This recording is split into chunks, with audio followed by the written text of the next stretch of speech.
Are there other examples, I mean, that we're seeing now, these runaway problems that humanity is struggling to kind of put a break in this chain that are really urgent steps that must be taken, something urgent that must be addressed in some of these positive loops? So, we in Israel perhaps are less exposed to some of these threats, but in many countries where we have permafrost, underneath the permafrost there are significant amounts of methane that are actually held in the earth as a result of the layer of permafrost above. It keeps them in check. It keeps it in check. Like a movie where the monster is buried under the ice. That's right. That's right. And as we slowly melt away that permafrost in many places in the higher latitudes, we are potentially at risk of releasing a very significant amount of methane into the atmosphere. Methane is a much more powerful greenhouse gas than carbon dioxide. And as I mentioned earlier, methane is to some extent or historically was less recognized as a major contributor to global warming.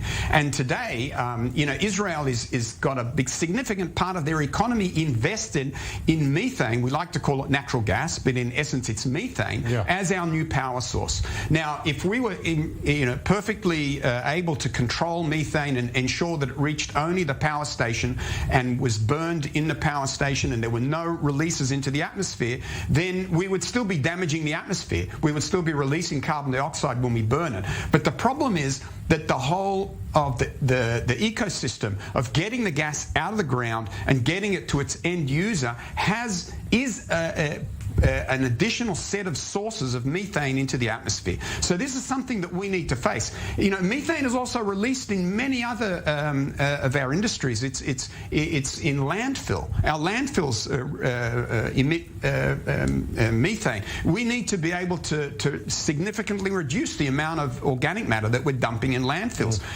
Many other agricultural activities that we perform release methane into the atmosphere. Many of these things, they're much more difficult to understand and predict, but we need to take action now in Israel and not just assume that our only role is that to be the guys with the great ideas. Okay, it's very nice and we've got plenty of examples. Israel is actually responsible for the invention of the solar hot water heater, right? It was David Ben-Gurion brought the scientists from Britain. He encouraged him to make Aliyah, come to Israel and to develop that industry, and today every house has a solar hot water heater. A fantastic step forward happened, in the 1950s here in Israel. But somehow or other along the way we lost the way. Yeah.